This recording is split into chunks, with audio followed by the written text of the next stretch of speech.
You're tuned into RX Radio. Movement prescribed.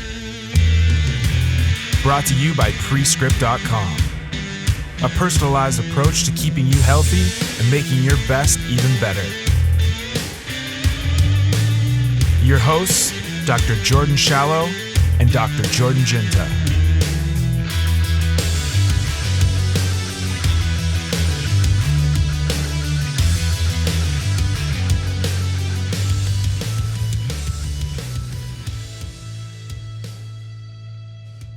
What's up, guys? Welcome back to RX Radio. At this point, it might be more appropriate for me to welcome myself back. You're here with me today, Dr. Jordan Jiunta. I have not been able to keep up with Shallow and his schedule lately. I've had a lot of you guys reaching out to me asking when I'm going to get back on the podcast, and this is me answering back. So Shallow's been doing a great job while he's been on the road, getting some really good guests on the podcast, a lot of really interesting conversations. But now it's time for me to do my share and pitch in. I want to start bringing you guys a lot more content on my side of things, a lot more of the weightlifting stuff. So I'm really working towards putting some new stuff out there for you guys and bring you guys into my world a little bit. So all of you that have been reaching out to me, I appreciate that. Hopefully you guys appreciate this too. Let's get started today with more of a kind of laid back episode. It's just going to be me, and it's really awkward talking in a room alone. So I put a question up there on Instagram, a Q&A kind of thing. So I had a lot of you guys ask some really good questions, and I want to take some time to address those. So I'll go down one by one. I'll try and shout you guys out. I'm kind of looking at two different places. So if I miss you, you can, give me crap for it or whatever. But I hope you guys enjoy it. Again, trying to bring you guys some content. We're working on some new stuff. We have a disc rehab protocol in the works here at Prescript. So that's something that I've been finding in my practice that is something people just don't know how to do, and within reason. But I want to put something out there that can help you guys after a disc injury to get you to acclimate back into activity and get back to doing the things that you love doing, because I know it can be really hard mentally too when you have an injury like that. So that's a little bit to look forward to coming from us through Prescript. But without further ado, let's get into some of these questions. All right. Our first one is coming from JD. There's a lot of A's. There's a Y in there and two D's. JD's asking, when deadlifting, low back pumps are almost painful on the top sets. They're asking if this is common. So typically, no, pain is not a common thing. Pain is a common thing, but pain is not a normal thing with strength movements. So anytime you're having pain, that's your body telling you that something is going wrong, especially if you're having low back pump on a deadlift. So a pump means that you're using that muscle, you're contracting that muscle, when typically the low back on a deadlift should be stabilized, right? There shouldn't be any movement in the lumbar spine. You're transferring that movement through the erectors, the thoracolumbar fascia, the lats, to the bar. So if you're getting a low back pump, that means you probably are having movement in the low back, the lumbar spine, and you're using the erectors to complete the lift, as opposed to stabilizing through the lats and allowing the glutes and hamstrings to create the force through the hips and transfer that through a stable trunk into the bar. So it's a common, unfortunately, that's probably more common than you want it to be. Not a good thing. And I would really start to look at your trunk and lumbar stability as you're deadlifting, because that's probably what's causing the issue with those pumps. All right, let's see. I don't know who this one was. I'm sorry, guys. But they're asking when I'm going to do a lifting clinic where you can really learn and practice the barbell movements, the snatch and the clean and jerk. Short answer, I don't have anything scheduled for that right now, but I do run the Prescript barbell team. We're in Santa Clara, so if you guys are in the area, you're local, and you want to come by, send me an email, jjiunta@pre-script.com, and we'll get you to come on in, and I'd be happy to work with you. All right, let's see. I really am going to do a bad job at finding your guys' names, so I'm just not going to do that, but we'll move on to the next question. All right, what is your favorite accessory movement to get explosive hip contact in the Olympic lifts? That's a good one. This is actually probably one of my favorite. We'll call it an accessory movement. You're still snatching and cleaning, but getting that proper leg drive and transferring that into bar elevation. The best thing that I've found, the thing that I think is most effective, would be power cleans and power snatches from the blocks or from the hang somewhere above the knee. From there, it's really easy to isolate the positions in which you should be in as that bar gets past the knee. And you can really focus on a vertical leg drive and transferring that to the bar. And then by making it power, so you're not squatting under the bar, you actually have to generate enough force to get that bar to move higher. So it really exaggerates the leg drive through the snatch and the clean.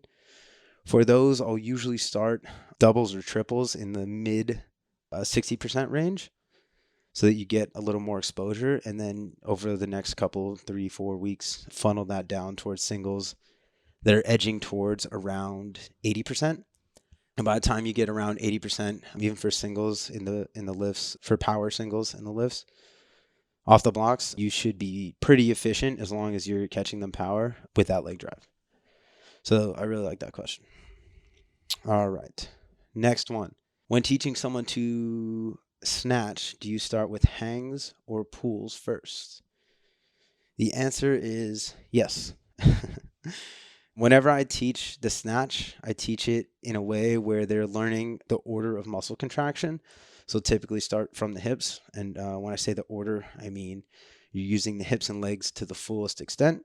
And then you're using the shoulders, so the shoulder shrug, to change the direction of your body as your body goes from moving up in that leg drive phase to moving down to receiving the barbell. And then finally, you're using the arms to turn over the bar. So when I refer to the order to lift, I mean hips and legs to the fullest extent first, shoulders second, arms third. So I'll typically teach that with them from the power position, so slight bend in the hip, slight bend in the knee, and I'll teach it very segmented and very slow, so very isolated until people can do the order correctly. So I'll have them literally just squeeze their butt, squeeze their quads, stand up to full hip and knee extension. Then once they've done that, shrug their shoulders. Then once they've done that, elevate the elbows to keep the bar close to the body. I'll transition from that to a slightly more dynamic version, which would be from the power position. They would do a muscle snatch. So hips and knees together, shoulder shrug, elbows elevate, and then finish the rotation and punch to the receiving position. Once that is done successfully, I would move on to a power snatch from the hip. And typically, pending mobility, unless it's just not an issue, I'll stick with the power snatch the first time I teach someone to snatch. So we don't have to battle the range of motion, because that's a whole other rabbit hole that you could go down. And sometimes it's just too much for someone, especially if they're new to snatching. So from the hang power snatch, so from the power position, they would get the order, get the feel. That's when I would add in the foot movement. So then now they have essentially the essence of the snatch, the leg drive, and then the shoulders change the direction as the arms pull the receiving position and they're moving their feet. And then I'll just do position work down from the hip to above the knee to just below the knee to the starting position. Wow, that was a long answer. But yeah, that's basically how I will teach the snatch in that specific way, in that specific order. Cool. On to the next one. The best exercise to fix a weak left glute and right lat sling. So that posterior oblique sling. I mean, if that's truly what it is, that's all it is. You're going to be loading through the lat into the glute. So I like doing this unilaterally. One way you could do it would be, starting with the easiest, I guess, would be just lunging, working on just that, keeping tension through the torso while emphasizing the glutes through the lunge, and then progressing towards something like a Bulgarian split squat, where you're loading the opposite hand of the forward leg. So if I'm, it's right glute, left lat, I would put a dumbbell or a kettlebell in my left hand, and I would be doing the split squat with my right leg and really working on stabilizing that shoulder, loading through the lat into the pelvis, into the glute of the other side. Or one of our favorites here at RX Radio, the single leg Romanian deadlift, with the same intent, loading the same way. All right. I get this question a lot, probably because of our mixed audience here. But someone's asking, is there a way to combine ollie lifts and power lifts into a program and make decent progress? And that's really, really, really conditional. It depends on your definition of progress. You can get strong powerlifting and ollie lifting. You'll get stronger powerlifting, but high-end strength doesn't always transfer to the Olympic lifts. The Olympic lifts, just as the power lifts are a skill in themselves, and you're going to move differently and it almost kind of fucks people up even more because a deadlift can, at first glance, be confused with the pull of a clean, but you're going to cue them two completely different ways, and you want to emphasize different muscle groups and different kind of nuanced movement patterns with each of them. So not saying that it can't be done, but it really just depends on your goals, really. I identify as an Olympic lifter more so than a power lifter, but I mean, my favorite lift is the squat, and I have kind of this weird, it's not really a high bar squat, but it's definitely not a low bar squat position that it doesn't transfer over as well to my front squat when I have a big discrepancy between my back squat and front squat because of that. So it depends on what your goal is. If you're going to be a competitive power lifter, there's really not much reason to do Olympic lifts. And even though you have this huge surplus of strength, you're probably not going to be able to effectively transfer that into Olympic lifting just because of the specificity of how you're moving and how you need to fine tune the movement to be a really good power lifter. It's not going to allow you to be a really good Olympic lifter most of the time. And kind of vice versa. If you're Olympic lifting, you can build a lot of strength. Some of the best Olympic lifters in the world are probably stronger than a lot of the power lifters in this world. Maybe not the best power lifters, but you'll see like 81 kilo lifters squatting over 600 pounds for doubles and high bar, making it look incredibly easy, moving really fast. So it just depends on what your goal is and how specific you want to be in your training. If I were to program these two in a way, my bias being Olympic lifting is you would have a powerlifting block, maybe on the front end of your training, and that would be your strength training. And then it would transition more towards dynamic lifts or the Olympic lifts, starting with working on really range of motion more than anything. So that's going to be the biggest limiting factor going from powerlifting into Olympic lifting is the overhead range of motion. Can you keep that torso upright in the front squat or in your clean receiving position? So with that, define your progress. There's a way to combine both into a training program. You just won't be great at both. That's the only thing. All right, on to the next. Tips for jumping, in quotes. These are real quotes, but I have to air quote it. Jumping under the bar. I do it at lighter weight, but heavier, and it all goes to shit. All right. I like this one too because a lot of people have this problem. It's typically mental. If the weight gets heavier in a snatch or clean and you catch it higher, then the issue is not strength. The issue is, first off, confidence in your receiving position. You're probably not confident in getting into that full overhead squat with a bunch of weight over your head. So it's probably some sort of instability issue, whether that's hips, shoulder, midline, or it's just simply you haven't done it enough. You haven't been there enough to be confident enough to say, all right, I fucking got this. So if the weight gets heavier and you tend to catch it higher, then you need to spend more time in those bottom positions. So it can start with things like snatch balances or even overhead squats or front squats with a pause in the bottom position. And when I say a pause in the bottom position, I mean a pause in the most perfect obtainable bottom position that you can do, and then working to progress the stability and the range of motion in that position. And that's going to bring confidence. And then once you're more stable, have better positional strength in that bottom position, then you start to add in more dynamic drills. Things like, honestly, my favorite drill for timing and pulling under the bar for a snatch or a clean would be a tall snatch or a tall clean. So that's when you start the lift with fully extended hips and knees, and you just do that piece where you shrug under the barbell and practice the turnover. You're not going to get much vertical momentum on the bar. So in turn, that's going to force you to pull under the bar much quicker and really hit that bottom position. So, and you do that with relatively light weights. There's not the issue of I'm going to get fucked up if I don't do this. And then after, again, you build more confidence and more positional strength, you can go back to the lifts, the snatch and the clean, and you can do them from the high hang or off of high blocks like mid thigh and above to force. So you're not going to get as much, again, vertical momentum on the bar. It's going to force you to pull under quicker. That would be my approach. This next question, probably my favorite so far. Someone is asking if I prefer free range, dry age, or Wagyu style ribeyes. The best ribeye I ever had was a Wagyu ribeye. I was in Mexico and it was imported from Kansas, which seems really backwards now that I think about it. But that was hands down. It was like a 22-ounce steak, the best steak I've ever had. Dry aged, incredible also.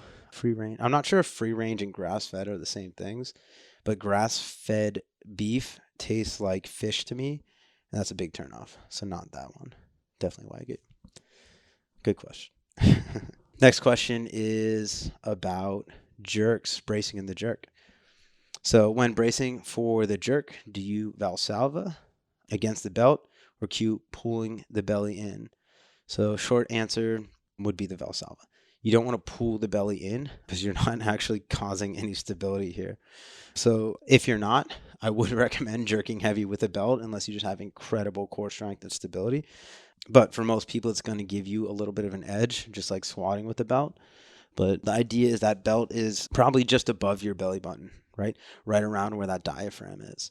So when you're getting set for the jerk, you want to pull in the deepest belly breath that you can, and you want to push that out against the belt. So you want to pull in that breath, and then after you stop breathing in, you're going to clamp down, pull that rib cage down, and then expand the midsection as much as you can into that belt.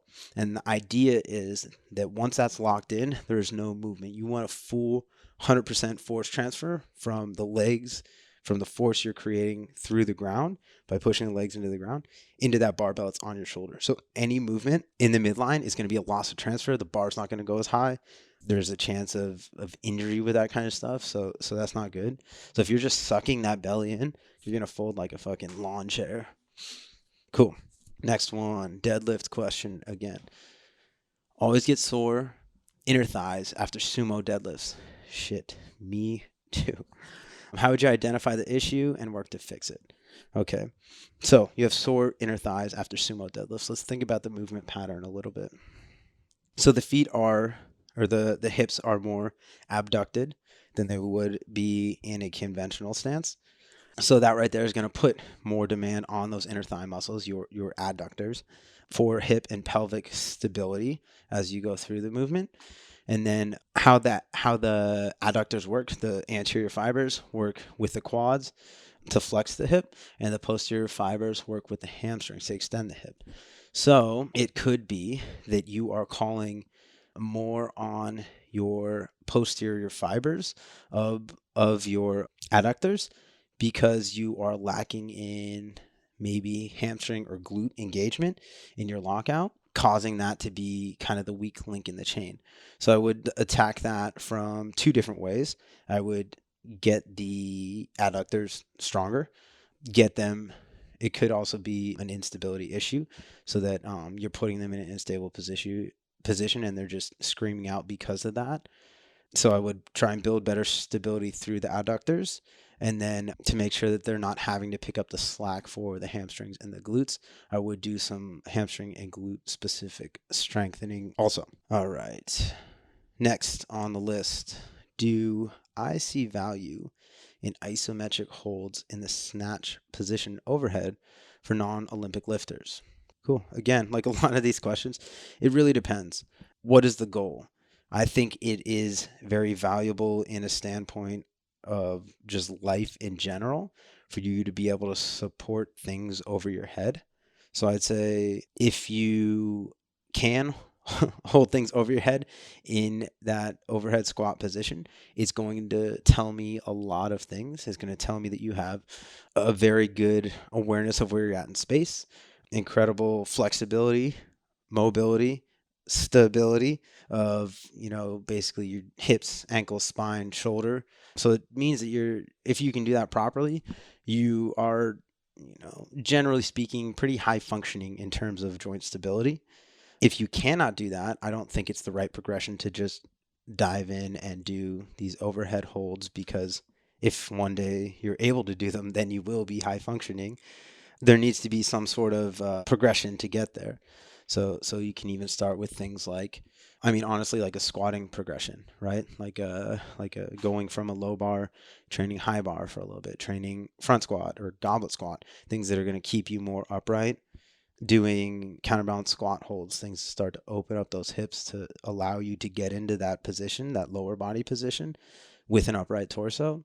And then working from the top down, even things like dead hangs on a pull-up bar or behind the neck presses, to start opening up that range of motion and building some strength, some stability through that movement pattern before just diving in and doing it. But for the general human that walks this earth, I think that it's not a bad idea to start training overhead stability. It doesn't have to be a specific overhead isometric hold in a snatch position, but you should be training some sort of stability of the shoulder, stability of the core, and integrating that in a way that transfers to your daily life or your athletic pursuits.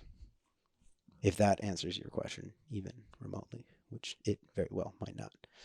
Anyways, basically a pretty much seamless segue, which we never have here on RX Radio, into our next question. This person is asking the best drills and exercises for a more upright torso in the squat.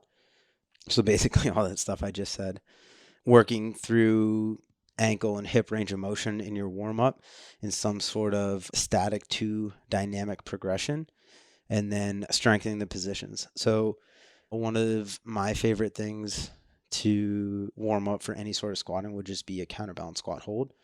So you're using a counterbalance to shift your center of gravity so that you can get into the deepest possible squat with the most upright torso, and just hanging out there for at least a minute, maybe 1 to 3 minutes, depending on, how terrible you are at this. And then that's a good start. And then once you're able to get to full range of motion in a squat, doing things like lighter weight tempo squats, pause squats, to spend more time in the positions of the squat that you are least stable in, will help you, again, build positional strength, build postural strength in those places, and then over time allow you to get into better positions.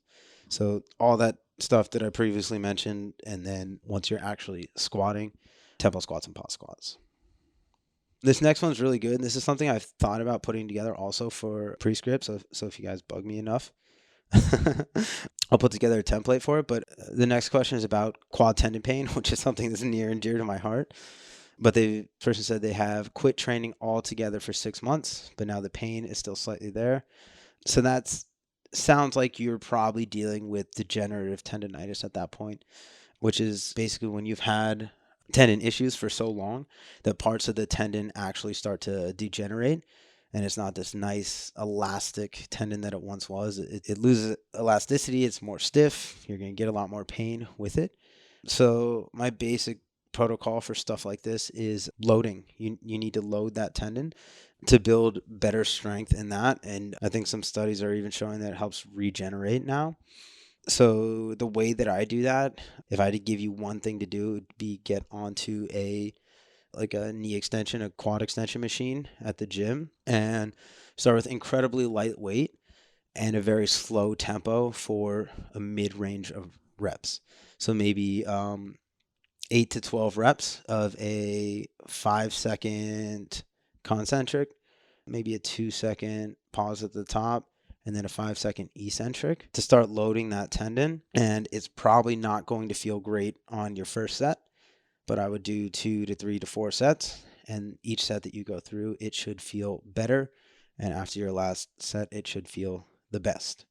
Now, that is, I'm glad that I don't have this person's specific name. I'm not saying that's exactly what you need to do. Knee pain has a lot of variables and factors depending on prior injuries or the actual structural components of the knee. But if it is, in fact, a degenerative tendon issue, then that's the protocol I would recommend. Two more. We're almost at the end, guys. I haven't even finished my cup of coffee and I'm still talking this fast. Last one. How do you prevent, second to last one. How do you prevent ripping hands on the grip during toe to bar attempts? This one is incredibly easy. You need to get stronger hands. If you're on a pull-up bar and your hands are ripping and tearing, the reason for that is that you're creating friction or movement as you're going through your set. So the less that your hands move on that pull-up bar, the less chance it is that your hands are going to rip. So if you strengthen your grip to the point where you can do your pull-ups or toes to bar without your grip sliding on the bar, then you will have less friction. Then you will have less blood on your hands. Easy. Last, but probably my favorite, thank you guys for caring. How did you get so handsome? Simple answer, I just didn't. I am not that good looking. And that kind of wraps it up today. You guys had a lot of really good questions. I'll try to do this pretty periodically, but my goal right now is to start bringing you guys more weightlifting content, just more of my wonderful shining personality back on the podcast. So if you guys like the podcast, make sure you reach out. You guys can tag me. I'm on Instagram, Red, White, and Jordan. No H in that. Keep your eyes out. Prescript's doing a lot of really cool things now. We have our Prescript level 1 coaching going on. It's an awesome course. We're getting great feedback. The big man's doing a great job with that. And we're pumping out some new programs here. We have our powerlifting, we have our weightlifting. So if this is stuff that you guys are interested in and you want to get our take on training, you can actually run our training programs. Awesome. Thanks for listening today, guys. I'll talk to you soon.